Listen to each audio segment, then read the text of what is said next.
आपका स्वागत है हमारे चैनल में। एक गरीब लड़का जिसे दुनिया ने कभी सीरियस नहीं लिया, लेकिन उसके पास एक ऐसी एबिलिटी थी जो किसी मेज के पास नहीं थी, और इसी एक चीज ने उसे दुनिया का डेंजरस और लिमिटलेस मेज बना दिया। आज मैं एक्सप्लेन करने वाला हूँ द इन्फिनिटी मेज। तो वीडियो को एंड तक जरूर देखना और कमेंट करके जरूर बताना वीडियो आपको कैसा लगा। लाइक सब्सक्राइब करना मत भूलिएगा। ये स्टोरी स्टार्ट होता है एक हंटर को लेके, जो एक जंगल में अपने वाइफ के साथ अकेले रहता था। एक रात को उसे एक बच्चे का रोने का आवाज आता है।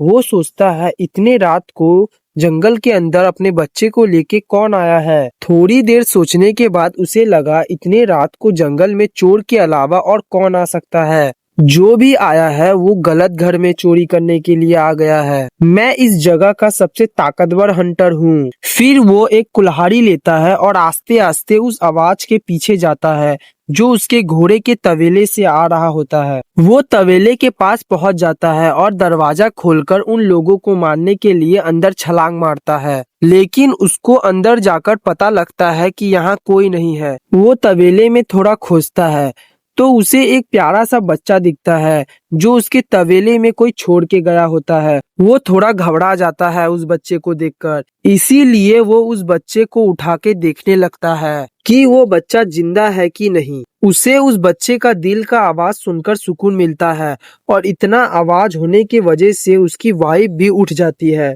इसीलिए उसकी वाइफ तवेले में आकर अपने हस्बैंड से पूछती है इतना आवाज क्यों हो रहा है। इस हंटर का नाम था विंसेंट और उसकी वाइफ का नाम होता है ओलिना। विंसेंट अपने वाइफ को कहता है यहाँ कुछ नहीं हो रहा है, लेकिन उसका वाइफ बच्चे को देखकर कहती है ये बच्चा तुमको कहाँ से मिला। विंसेंट अपने वाइफ को सच नहीं बताना चाहता था, इसीलिए वो कहता है ये बच्चा हमें भगवान ने दिया है देखभाल करने के लिए। उन दोनों को बच्चा नहीं हो सकता था कुछ फिजिकल प्रॉब्लम की वजह से।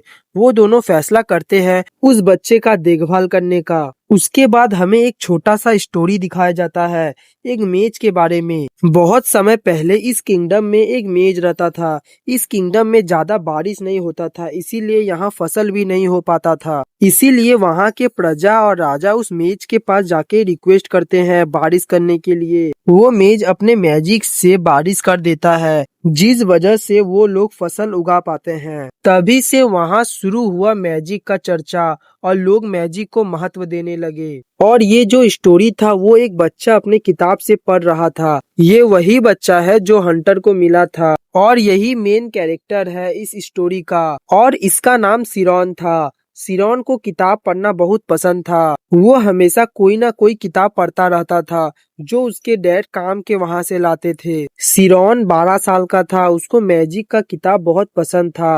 वो ज्यादातर मैजिक की किताब ही पढ़ता रहता था। सिरॉन को जब भी मौका मिलता है वो अपने डैड के साथ काम के जगह में जाया करता था। विंसेंट भी 40 साल का हो गया होता है। विंसेंट सिरॉन के साथ खेलता है और कहता है मेरा काम भी हो गया है, अब हम खाना खाने के लिए घर चलेंगे। वो अपने बेटे को प्यार कर रहा होता है। तभी सिरॉन अपने डैड से पूछता है डैड मैजिक को यूज कैसे करते हैं। विंसेंट एक कॉमनर होता है, इसीलिए उसे मैजिक के बारे में पता नहीं होता है। इसीलिए वो अपने मुताबिक आंसर बनाकर बोलता है अगर कोई ट्री को एक ही बार में काट दिया जाए तो उसे ही मैजिक कहते हैं। आखिरकार सिरॉन एक बच्चा होता है, इसीलिए वो यही सुनकर खुश हो जाता है। जब वो दोनों घर जा रहे थे तब दो बच्चे विंसेंट और सिरॉन को देख के आपस में बात करते हैं। एक बच्चा कहता है सिरॉन एक अजीब टाइप का है, जब भी उसे खेलने के लिए बुलाते हैं तो वो नहीं आता है और बस अपनी किताब को लेकर पड़ा रहता है।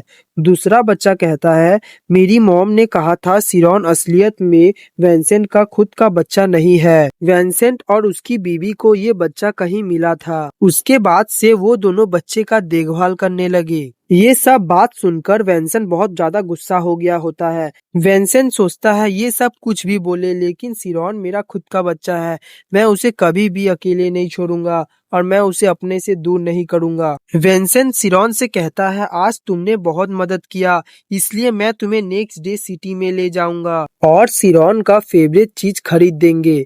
ये बात सुनकर सिरॉन बहुत खुश हो जाता है। फिर नेक्स्ट डे विंसेंट सिरॉन को लेकर सिटी में जाता है। ये पहली बार होता है जब सिरॉन सिटी में आया होता है। सिरॉन सिटी को देखकर बहुत खुश होता है। फिर वो जिस घोड़े गाड़ी में सिटी में आए थे उससे उतरकर वो एक बूढ़े आदमी के दुकान के सामने जाकर रुकते हैं। ये दुकान मार्टिन के ग्रैंडपा का होता है। विंसेंट सिरॉन को थोड़ी देर के लिए यहाँ रुकने के लिए कहता है क्योंकि विंसेंट को सिटी में कुछ काम था। इसीलिए विंसेंट काम खत्म करके सिरॉन के साथ उसके फेवरेट चीज खरीदने जाएगा। विंसेंट सिरॉन को और एक बात कहता है कि यहाँ थोड़ा ध्यान से रहना और यहाँ नॉवेल से बात मत करना। ये सब कह के विंसेंट सिरॉन को मार्टिस के ग्रैंडपा के दुकान में छोड़कर चला जाता है। सिरॉन बैठे बैठे बोर हो रहा था, इसीलिए वो मार्टिस के ग्रैंडपा का हेल्प कर देता है फ्रूट्स के प्राइस लिखने में। मार्टिस के ग्रैंडपा सोचते हैं इतनी कम उम्र में इतना कुछ जानता है, सिरॉन कितना इंटेलिजेंट है। तभी सिरॉन अचानक से पूछने लगता है क्या आपको मैजिक के बारे में कुछ पता है। ग्रैंडपा उतना मैजिक के बारे में नहीं जानते थे क्योंकि वो कॉमनर है। इसीलिए ग्रैंडपा सिरॉन को मैजिक की किताब पढ़ने के लिए एक दुकान दिखाते हैं। उस दुकान में मैजिक की किताब होते हैं, इसीलिए सिरॉन ग्रैंडपा को कहता है मैं थोड़ी देर में आता हूँ। सिरॉन उस दुकान में जाता है मैजिक की किताब को पढ़ने के लिए। ग्रैंडपा कहते हैं जल्दी से पढ़ के यहाँ आ जाना। उसके बाद ग्रैंडपा को सिरॉन जो बुक दिया था उसे ग्रैंडपा खोल के देखते हैं। उसको पता चलता है सिरॉन रियल मैजिक की बात कर रहा था।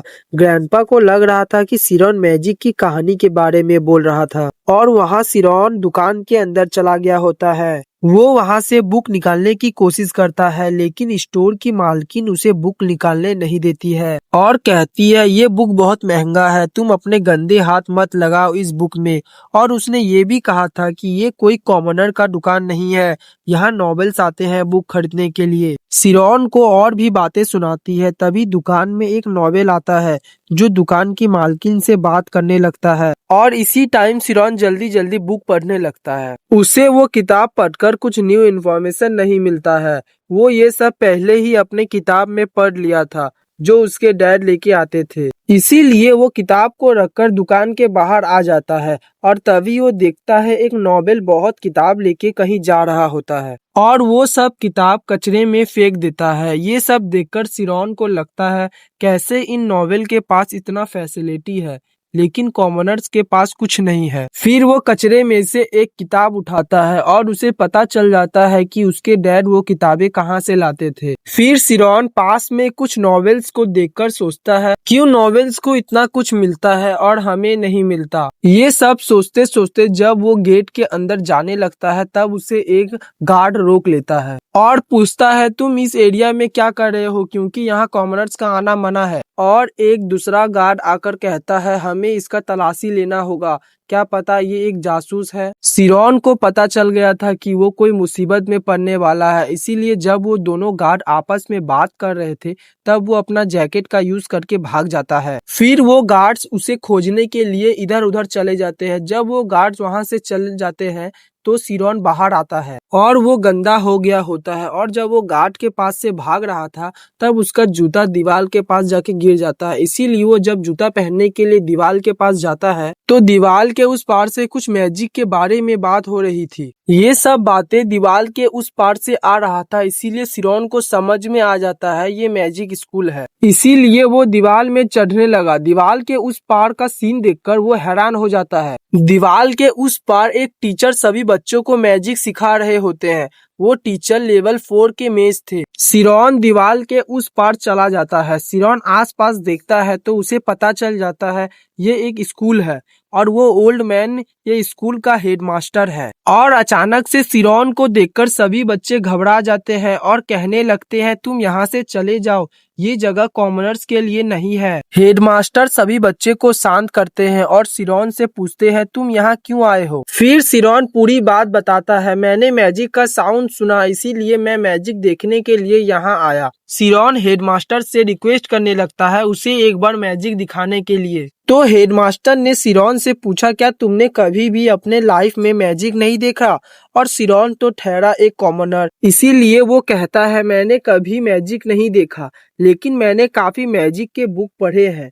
इसीलिए मुझे मैजिक के बारे में थोड़ा पता है। ये बात सुनकर सारे बच्चे उस पे हंसने लगे, क्योंकि उस टाइम में कॉमनर्स को उतना फैसिलिटी नहीं मिलता था कि वो कोई बुक पढ़ सके। लेकिन हेडमास्टर ने सिरॉन को कहा, मैं तुम्हें एक मैजिक दिखा सकता हूँ। तो सिरॉन भी सिर झुकाकर रिक्वेस्ट करता है, प्लीज मुझे कुछ भी एक मैजिक दिखा दीजिए। फिर हेडमास्टर एक वाइड मैजिक कास्ट करते हैं। ये मैजिक इतना ताकतवर था कि वो सभी बच्चों को हवा में उठा देते हैं। सिरॉन पहली बार ऐसा मैजिक देखा था। जब वो आसमान में इधर से उधर हो रहा था तो सिरॉन बहुत डर जाता है। हेडमास्टर बिना चोट पहुंचाए सभी बच्चों को नीचे उतार देते हैं, लेकिन सिरॉन को हवा में ही रख देते हैं। और सिरॉन बहुत डर गया होता है, इसीलिए वो हाथ से अपने आँख को झाँप लेता है। ये देखकर सभी कोई हंसते हैं और हेडमास्टर भी उसे देखकर हंसने लगते हैं। ये सब देखकर सिरॉन थोड़ा इम्प्रेस हो गया होता है और हेडमास्टर से पूछने लगता है कैसे मैजिक को यूज करते हैं। इसीलिए हेडमास्टर उसे एक एग्जाम्पल देते हैं, लेकिन सिरॉन ये सब पहले ही किताब में पढ़ चुका होता है। इसीलिए वो कहता है, मुझे पूरी तरह से बताइए ये काम कैसे करता है। वहाँ सभी बच्चे घबरा जाते हैं, क्योंकि सिरॉन हेडमास्टर से रूडली बात कर रहा होता है, क्योंकि कोई भी टीचर हेडमास्टर से ऐसे बात नहीं करते हैं। लेकिन हेडमास्टर हंसते हुए अपने स्टूडेंट को कहते हैं अपने स्पीड जोन में जाने के लिए, और वो स्टूडेंट बहुत आसानी से अपने स्पीड जोन में चला गया होता है। ये दिखा के हेडमास्टर ने एग्जाम्पल के तरह कहा, मैजिक का जो स्टार्टेड पॉइंट होता है वो स्पीड जोन से होता है, और कोई भी मेज अगर मैजिक करना चाहे तो उसको सबसे पहले स्पीड जोन में जाना होगा। और स्पीड जोन एक ऐसा जोन है जो अपने आसपास के नेचर को समझता है और दूर के चीजों को देख सकता है। और ये स्पीड जोन अगर कोई अनलॉक कर सकता है तो वो बहुत ताकतवर हो जाता है, क्योंकि वो बहुत दूर की चीज को देख सकता है और छोटे छोटे चीज को भी देख सकता है। हेडमास्टर ये समझाने के लिए अपने हाथ में कुछ कॉइन्स को छुपा लेते हैं और उस बच्चे को पूछते हैं कि मेरे हाथ में कितने कॉइन्स हैं। वो लड़की आसानी से कह देती है कि आपके हाथ में 6 कॉइन्स है, और हेडमास्टर जब अपने हाथ खोलते हैं तो 6 कॉइन्स ही होते हैं। ये देखकर सिरॉन हैरान हो जाता है। हेडमास्टर सिरॉन से कहते हैं, क्या तुम भी ये ट्राई करना चाहते हो? सिरॉन अपना सिर हिलाकर कहता है, हाँ। हेडमास्टर उसे स्टेप बाय स्टेप बताते हैं कैसे अपने स्पीड जोन में जाना होता है। फिर सिरॉन अपने स्पीड जोन में जाने का ट्राई करने लगता है। थोड़ी देर ध्यान लगाने के बाद वो अचानक से अपना आँख खोलता है। तो हेडमास्टर कहते हैं, तो तुमने क्या फील किया? सिरॉन कहता है, मैंने बहुत तरह के साउंड सुना। हेडमास्टर सोचते हैं, मैंने नहीं सोचा था ये ऐसा कर पाएगा। हेडमास्टर समझ गए थे कि सिरॉन में बहुत टैलेंट है। हेडमास्टर उससे कहते हैं, तुम बहुत अच्छे किए, ऐसे ही प्रैक्टिस करते रहो तो तुम और भी आवाज सुन पाओगे। और वो अपने स्टूडेंट को लेकर क्लासरूम के तरफ चले जाते हैं। जाते जाते हेडमास्टर सोचते हैं, ये बच्चे में बहुत टैलेंट है, लेकिन अगर ये एक नोबल फैमिली में पैदा होता तो ये अपना भी टैलेंट दिखा पाता, लेकिन उसका टैलेंट बेकार जाएगा। और सिरॉन भी दीवार चढ़कर रास्ते में चला जाता है, और सिरॉन उस पार जाकर सोचता है कि मैं स्पीड जोन में जाना सीख पाया। और कमेंट करके जरूर बताना वीडियो आपको कैसा लगा। लाइक सब्सक्राइब करना मत भूलिएगा।